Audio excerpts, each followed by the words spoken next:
Hi Andy, this is Dr. Snehasri Reddy, consultant pediatrician and neonatologist in Lalithium Hospital located in Vanastalipuram. ఇప్పుడు summer కదండి, ఇప్పుడే పుట్టిన పిల్లలకి కూడా మనం వాటర్ అనేది ఇవ్వచ్చా అని యూజువల్గా ఓపీడీ ప్రాక్టీస్లో ఇప్పుడు అడుగుతున్న క్వశ్చన్ అండి ఇది. సో యూజువల్లీ బిఫోర్ వీనింగ్ అంటే 6 months ఆఫ్ ఏజ్ తర్వాత నుండి వీనింగ్ అనేది స్టార్ట్ చేస్తాం, కాంప్లిమెంటరీ ఫీడింగ్ కూడా స్టార్ట్ చేస్తాం. అలా ఉన్నప్పుడు నార్మల్గా ఇవ్వచ్చు, కానీ బిలో 6 months పిల్లలకి వాటర్ అనేది సపరేట్గా ఏం అవసరం లేదండి. మామూలుగా తల్లి పాలల్లోనే 80% of breast feeding is only water అనమాట. సో యూజువల్గా మదర్ ఫీడింగ్ ఇస్తున్నప్పుడు ఫస్ట్ వచ్చే 5 నిమిషాల మిల్క్ని ఏమంటాము అని అంటే 4 milk అంటాము. So that is all rich in water.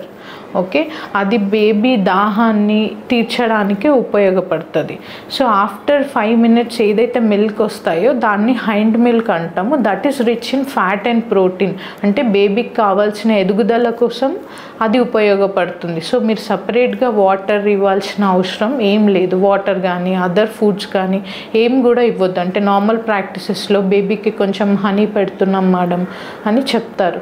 So ఇట్లా మేము ఇచ్చిన మెడిసిన్ కానీ లేకపోతే తల్లిపాలు, ఇవి 2 తప్ప ఏమి ఇవ్వాల్సిన అవసరం ఉండదు.